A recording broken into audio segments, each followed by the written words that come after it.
एक बार की बात है, रामनगर के एक छोटे से गांव में श्याम नाम का एक बूढ़ा किसान रहता था। उसके 3 हट्टे कट्टे बेटे थे, परंतु वे बहुत आलसी थे। तीनों बेटे कोई काम नहीं करते थे, जिसकी वजह से उसके खेत बंजर होते जा रहे थे। एक दिन किसान ने तीनों बेटों को बुलाया और कहा, बेटा, मैं तुम तीनों भाइयों के लिए खजाना गाड़ रखा है। अच्छा पिताजी, खजाना। पिताजी हमें बताओ, आपने कहाँ खजाना गाड़ रखा है? बेटा, तुम तीनों भाई खेत में जाओ और खोद कर देखो, खजाना वही गड़ा है। उस खजाने को निकाल कर आपस में बांट लो।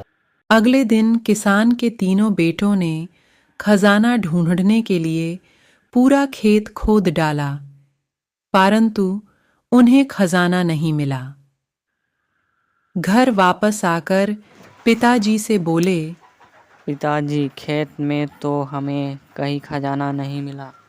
बेटों की बात सुनकर किसान मुस्कुराया और बोला, ठीक है, अब तुम लोग आराम करो, कल मैं तुम लोगों के साथ खेत पर जाऊंगा।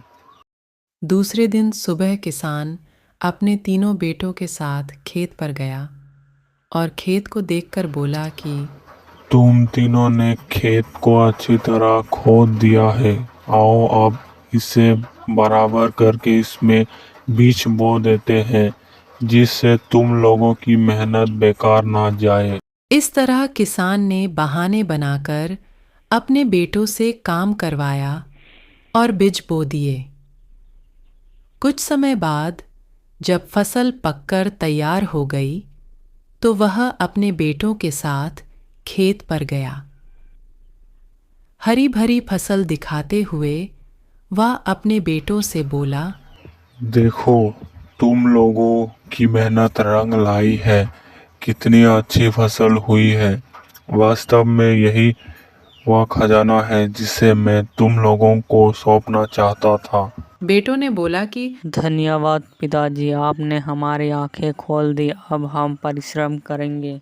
इस प्रकार किसान अपने तीनों बेटों को मेहनत रूपी असली खजाने से परिचित कराकर उन्हें अपने साथ लेकर प्रसन्न चित्त घर आ गया।